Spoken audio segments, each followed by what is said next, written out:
On va faire la solution de l'exercice 10 de la première feuille.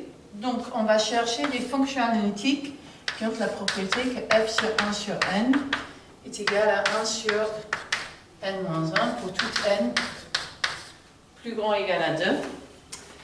Et je remarque que, si je réécris, ça veut dire que si x est égal à 1 sur n avec n plus grand ou égal à 2, alors f de x est égal à 1 sur x moins 1, ce qui donne x sur 1 moins x. Et ici, j'ai une fonction analytique sur la disque 0, 1. Du coup, f de x moins x sur 1 moins x, que je vais appeler g de x, est une fonction telle que analytique sur le disque D0, 1 et j'ai que g de 1 sur n est égal à 0 pour tout n plus grand ou égal à n. Et donc en particulier, le lieu de 0 de g n'est pas localement fini.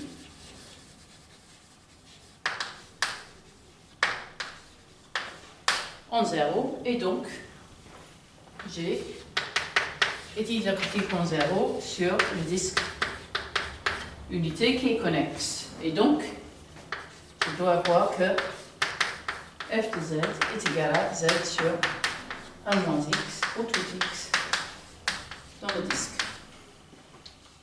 Ok, ensuite, même question avec f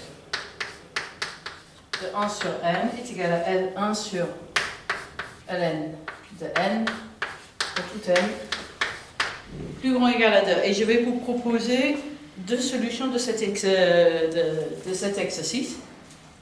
Ok, donc d'abord, je suppose que si f est donc 2 phases en série entière, alors je propose de considérer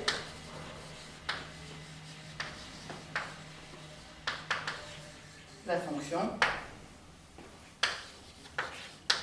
donc 1 sur f de z sur donc d 0, 1 privé du lieu de 0 de f. Cet ensemble étant localement fini, je sais que par exemple cette fonction est définie sur un petit disque pointé autour du point 0. Ok, donc je sais que j'ai f de z, j'ai supposé que c'est DSE, c'est la somme de n égale k à plus l'infini à n, z puissance n, avec ak différent de 0. Ok? Donc, ce que je suis en train de faire ici, c'est que je fais commencer la série à son premier terme non nul.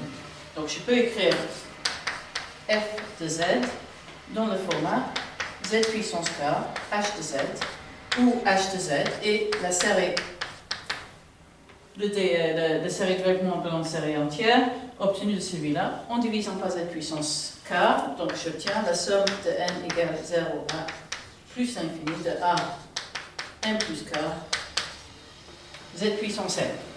Ok? Donc, ce qui est important ici, c'est que h de z est continu en z et h de z proche de sur donc d 0, 1 et h de 0 n'est pas égal à 0. Et en particulier, du coup, h de z est continu et non zéro sur un voisinage de 0.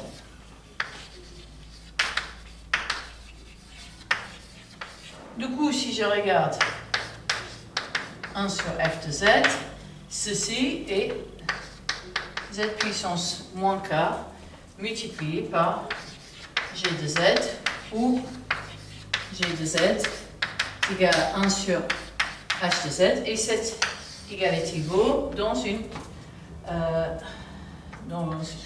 privé de 0, où u est un voisinage de 0.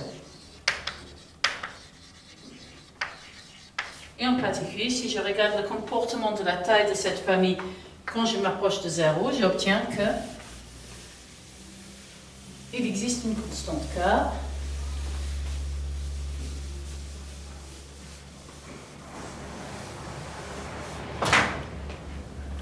il existe une constante c qui est différente de 0, telle que 1 sur f de z est équivalent quand z tend vers 0 à, je vais mettre pas l'absolu, une constante fois nombre de z à la puissance k.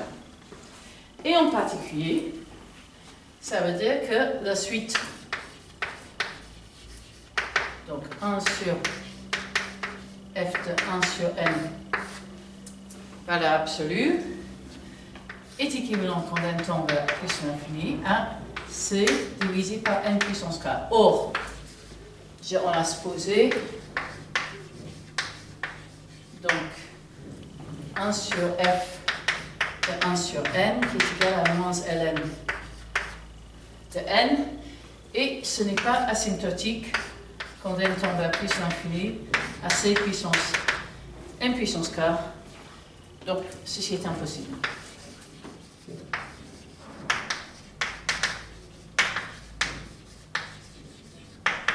Donc ça, c'est une solution où j'utilise des contraintes qui sont fortes sur la singularité des inverses des fonctions analytiques qui sont utiles en général. Je vais vous présenter aussi une solution qui est plus rapide mais qui fait intervenir des résultats moins intéressants par ailleurs.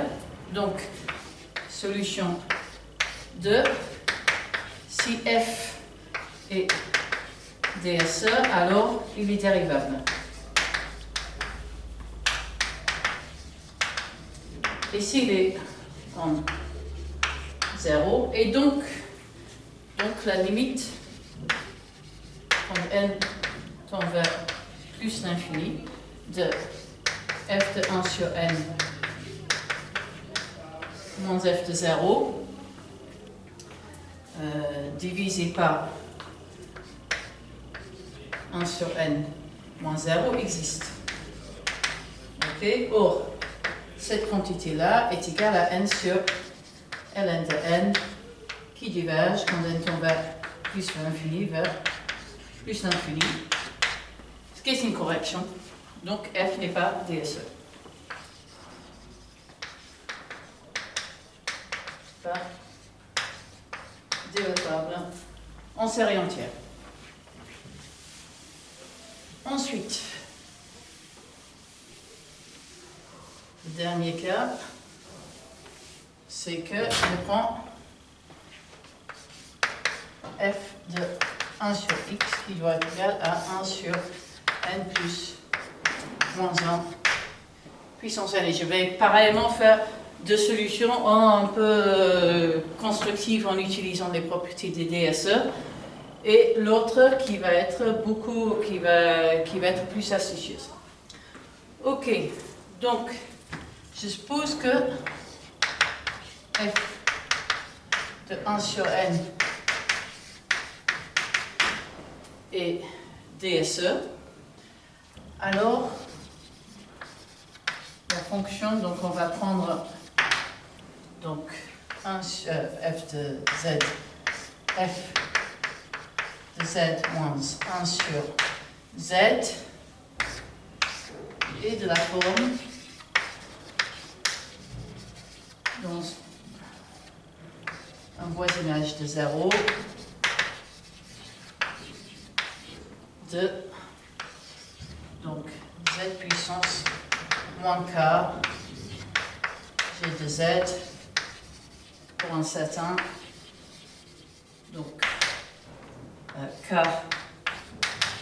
dans n et g de z continue et sur un voisinage de 0 et g de 0 différent de 0. C'est exactement le même résultat qu'on a utilisé ici. Ok? Donc ensuite, j'ai deux possibilités pour le comportement de cette fonction. Donc, soit k est égal à 0 et la fonction 1 sur f de z moins 1 de z sur z admet une limite en 0, sinon k strictement positive et g que valable de 1 sur f de z moins 1 sur z va vers plus l'infini quand z tombe vers 0. Or, ici, si f de 1 sur n est égal à 1 sur n plus moins 1 sur n, alors pour toute n plus grand ou égal à 2, alors pour tout n plus grand ou égal à 2, 1 sur f 1 sur n moins 1 sur n est égal à moins 1 puissance n. Et cette suite-là n'admet pas de limite, mais diverge pas non plus. Donc ça, c'est une contradiction. Ceci est impossible.